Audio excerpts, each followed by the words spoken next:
Welcome back to Fourth and Five. I'm your host, Josh Throne, and we've got a great show lined up for you today. It's time for one of my favorite segments. It's the viewer comments. You all had a lot to say about the Hogs this week, and so I've handpicked a couple of what I found to be some of the most interesting questions and debates to break down for you guys. We're tackling everything from why Arkansas struggles to produce D1 talent to whether Taylen Green should remain QB number one to the pros and cons of Bobby Petrino's offensive scheme. Plus, we'll talk about how expecting perfection shapes the way that DJ and I and some of these guys around Fourth and Five kind of view the team. Stick around because it's going to be a good one. And before we jump in, I just want to give a big shout out to Ortho Arkansas, located in Little Rock, Arkansas, the best orthopedic hospital in Arkansas. If you've got any type of issues, knee, back, joints, go see those guys over there. And before we dive into all the great comments, I want to give a big shout out to our sponsor for this particular segment, Ellis Home Inspections. If you're looking to buy or sell a home, this is the team that you want to inspect your properties. Patrick Ellis brings over 2 decades of military service to the table. And let me tell you, with that kind of background, attention to detail is his second nature. When you're dealing with something as big as a home and you don't want anybody saying, oh, you know what, don't worry about that. No, no, no. You need to worry about that because it's those small things that can turn into bigger problems. That's why Patrick and his team will make sure that your home is buttoned up, tight, and ready to go. No surprises down the road. These guys will have an eye on everything. You'll know exactly what you're walking into. So big thanks to those guys over at Ellis Home Inspections for supporting us here at Fourth and Five. I've got a link in the description to their website. So if you guys are in the market for a home, go check them out and let them know that we sent you. They'll appreciate that, and we will too. So, all right, let's get into it. We're just going to hop into the first question of the day, and it comes from JamDad48. Why doesn't Arkansas have the high school athletes that other states have? Is it the facilities, quality, coaching, training? What's going on with the athletes in Arkansas? Why don't we have as many as the other states have? All right, JamDad48. Oh, this is a question that comes up a lot. It's one that kind of cuts, right to the heart of Razorback football. Why doesn't Arkansas produce the same number of D1 players as states like Texas and Florida and Alabama and Georgia and LSU, right? It's kind of a loaded question. But I'll try to break some of it down. I think that first of all, it starts with the population size. Arkansas has over what, 3 million people? Texas has got like, I don't know, 30 million. So more people means more athletes. It's basically just a numbers game when it comes to that. I think according to the National Federation of State High School Associations, Texas had over 165,000 kids playing high school football every year. In Arkansas, that number's closer to 15,000. It's just a huge gap in talent pool. We can talk about facilities. When it comes to the facilities, we know all those stories about Texas high schools with $60 million stadiums. I mean, these places have better setups than some of the small colleges in Arkansas. Compare that to a lot of the high schools in Arkansas, especially in the rural areas. The gap is pretty clear. It's not that Arkansas doesn't care about football, it's just resources, man. It comes down to resources. They're just not always there. And in Texas, they're there heavy. But here's honestly where it gets interesting. If you think about the coaching in states like Texas and Florida, high school football is like a top tier job, right? You can make a lot of money. A lot of these guys are making six-figure salaries. In Arkansas, it's really only a handful of the top coaches that are producing that type of money. But when you have that en masse, it's going to attract top tier talent to develop players at an elite level. In Arkansas, we have some fantastic coaches, and we have some coaches who are making legitimate six-figure money in high school, but that's just not every high school. That's really only the big high schools or the high schools that want to be really competitive in high school football. And so I'm not knocking on Arkansas coaches. They do absolutely incredible work, but it's just a different playing field, and they know that. There's a lot of high school coaches out here that are advocates for their program, that are putting back their own salaries into their program, and it's because they love football and they love the kids. But it's just a money issue a lot of the times. And Texas and these other schools, I keep going to Texas, but a lot of them have a lot more resources. So, and then also, you can't forget about exposure when it comes to these athletes. I mean, exposure helps discover a lot of the different athletes that you have in your state. In Arkansas, players often have to work harder just to get noticed, whether that's through camps or combines, even on social media. The kids got to put in a lot more effort, and the coaches got to put a lot more effort in to get their kids noticed. Um, and you play in a lot of cities and estates where it's not under the brightest of lights, and then there's not that many people heading out to some of these small town games, and so people can just go unnoticed a lot easier here in Arkansas. That there might be an argument that we should invest in our recruiting ability of our own state a little bit more heavily, but there's a lot of kids in Texas you don't want to miss out on as well. So it's a topic that's probably always going to be at debate. But here's the thing: Arkansas may not have the quantity of D1 players, but we have produced some elite talent. You got to think about it. Darren McFadden of Oak Grove, Hunter Henry of Pulaski Academy, DJ Williams, 4th and 5 zone, the Warren guys. Even like Lucas Miller from Greenwood, who developed into a record-setting player at Arkansas. Hillis of Conway, Matt Jones over there in Fort Smith. I mean, you've got a lot of top talent here. You just have to spot the talent that's here. These guys are proof that Arkansas athletes can compete with anyone. Some of these guys broke records of all college football. So the challenge is building the infrastructure to develop and showcase more of that talent. And it's not an easy fix, but that's something that we can always try to work on as a state. So I hope that answered your question. That's really multi-layered and there's a lot to go into. There's probably a few things that I didn't even touch on. I'd love to hear what y'all think in the comments on that question as well. Appreciate it, Jim Dad. Thanks for the comment. So question 2, Pernicus Pete. I hope I'm saying that right. 4986. Always love it when you comment, man. I picked this out because I thought it was an interesting comment, but you said, what's the point of running an offensive scheme that takes years to master when there's so much roster turnover? Man, great question. Obviously, the portal's changed thing, but Pete, this is such a good question, and I know that a lot of fans have been thinking about the same thing. College football, is not what it used to be. The transfer portal, NIL, roster turnover, it's all changed the game. But let's dig into this. Why run a scheme that takes time to master, especially when players may not even stick around long enough to fully execute it? It's a great question. Okay, so first, let's talk about results though, because you mentioned the complexity of the scheme, but let me throw this out there. Taylen Green is having his best year in college football right now. So if you look at the numbers, the offense is even on pace to outperform Bobby Petrino's team in 2008 when he first took over the Razorbacks here in Fayetteville. So back then, it was all about laying the groundwork for the future. This year, again, we're seeing flashes of what this offense can be. That goes into the whole coaching change argument that a lot of people are talking about. And I'm not here to advocate for Pittman or against Pittman. What I am here to do is to say I would hate to be Bobby Petrino and to only have 12 months to turn this team around.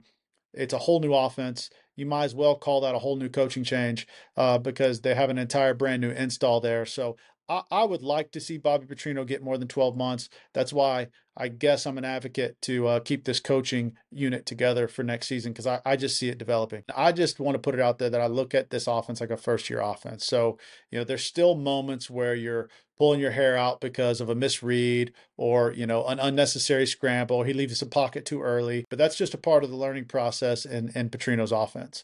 And I think we just got to give that time. All right, now let's talk about why sticking with a complex system could pay off. With another offseason, Taylen has the potential to make a huge leap forward, especially if the staff can rebuild the offensive line and provide some consistent protection for him. That's been one of the biggest issues this year is that I think that with the limited time in the pocket, he started to develop this need to scramble or this ticking time, clock in his head. And then that's just played over into some of these later games where there's been moments where he has had protection, but he still bails out of the pocket. So, he's taken off too early or he doesn't have enough time to go through his progressions.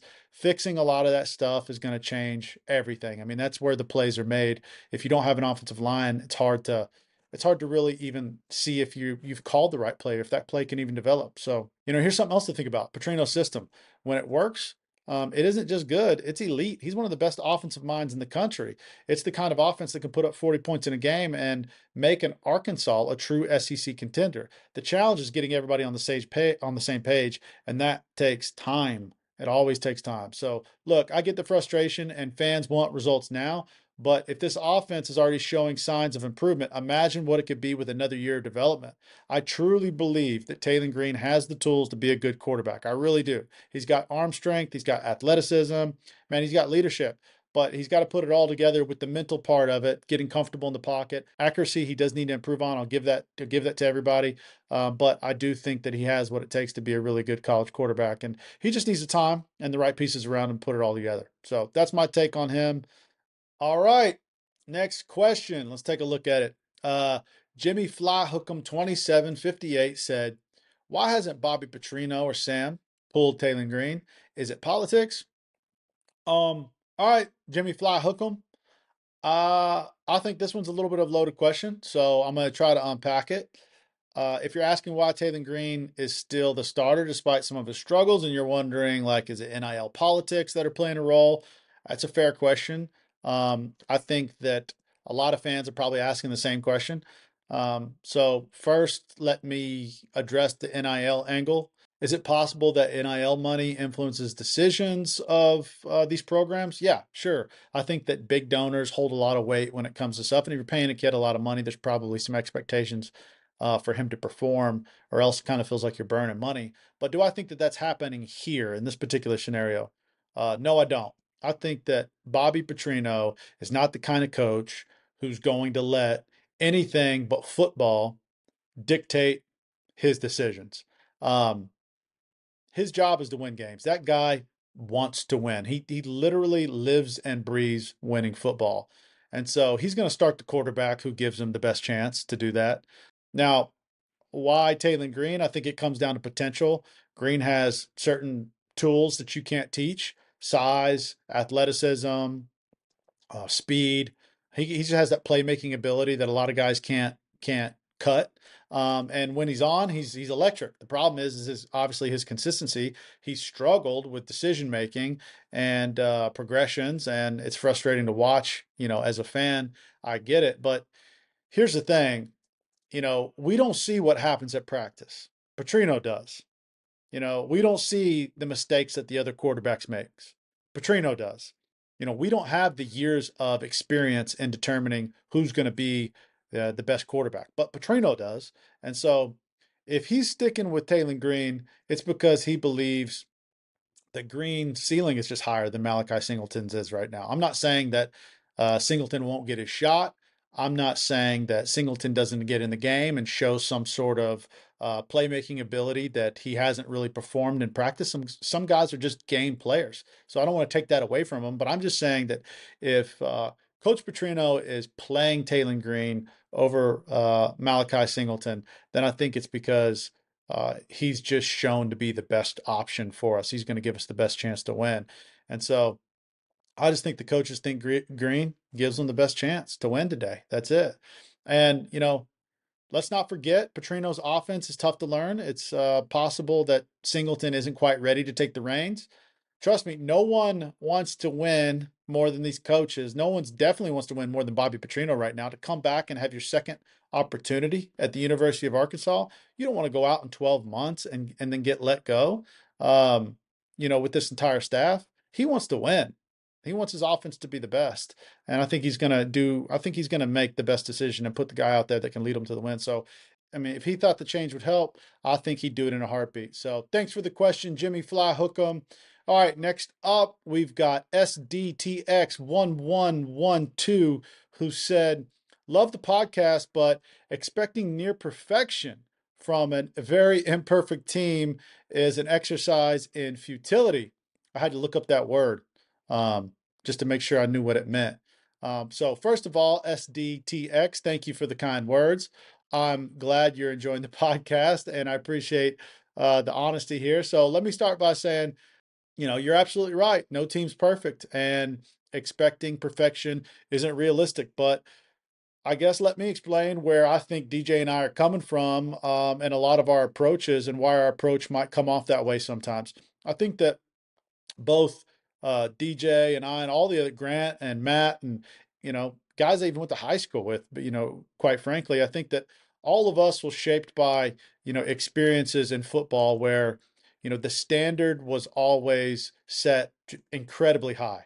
The coach has always drilled into us that every mistake, every missed assignment, every moment where you're not 100% focused could be the difference between winning and losing. And that's a mindset that stays with you long after your playing days. And you may even be able to relate to this, but here's the thing: when you're in that environment, you learn to see the game that way. You see it, you're just kind of stuck and always seeing it differently. You don't just watch football, you analyze it. You're trained to look for the missed block, the blown coverage, the quarterback who locked on to, the first read instead of scanning the field. It's not about being overly critical. It's really just about holding yourself accountable and your teammates to a standard of excellence. That said, it doesn't mean that we're not celebrating the successes. Believe me, we are. When Taylen Green hits a deep ball, or when the defense comes up with a huge stop, we're just as excited as anyone. But our backgrounds make it hard, to overlook the areas where a team still needs to improve. And here's why that matters. That's a mentality, and it's one that demands perfection, and that's what creates a winning culture. When you think about, let's think about other winning programs. Alabama, for instance, under Nick Saban. Do you think that he was ever out there, patting guys on the back for doing a good job? I highly doubt it. I don't remember anybody on the Arkansas football team while Bobby Petrino was the head coach that ever got a good job. Good job, son. You're doing great. No, if you did your job, you didn't really expect a compliment or a pat on the back. You were just glad that no one was getting onto you. I mean, it was just expected. You're there to do your job, and that doesn't deserve a reward. But he would push us, to be the absolute best every day. And I watched a lot of guys become the best in the country that way. So I think that's what separates good programs from great ones. But let me be clear. We know this isn't, Alabama, right? And we're not expecting Arkansas's team today to be Alabama. What we are expecting is accountability, preparation, effort. When those things are in place, the wins will come. And let me even add this: when you fight through adversity and you succeed, the win is even sweeter. So watching guys grow and improve and rise to the challenge is what makes this sport so special. So while, yeah, we can be tough on the team, it really comes from a film room mentality, or a being in that football culture mentality. It's not that we're actually trying to be expect too much from them. It comes from this place of passion and this place of belief that this is what the program can be. Um, and that's what makes being a Razorback fan so rewarding, because we have these seasons and these struggles, and then we still maintain the belief that we can get there. And if we can just get that right culture, that right accountability, in the building for long enough to develop it, I think we can get back there. So, all right, that's it for this week's episode. For viewer comments, thanks to everybody who submitted questions. Keep them coming. I love hearing from you. DJ loves it as well. Matt loves it. Grant loves it. And it helps us make this show better. So once again, a big shout out and thank you to Ortho Arkansas for presenting today's episode, and to Ellis Home Inspections for sponsoring the segment. If you enjoyed the video, please don't forget to like it, subscribe to our channel. That's a great way of giving back. And share it with your fellow Razorback fans. That's always great for us. I will see you later on this week. 4th and 5 continues with some great defensive segments and more. Same time, same place. Until then, I'm Josh Throne, and this is 4th and 5. Go Hawks.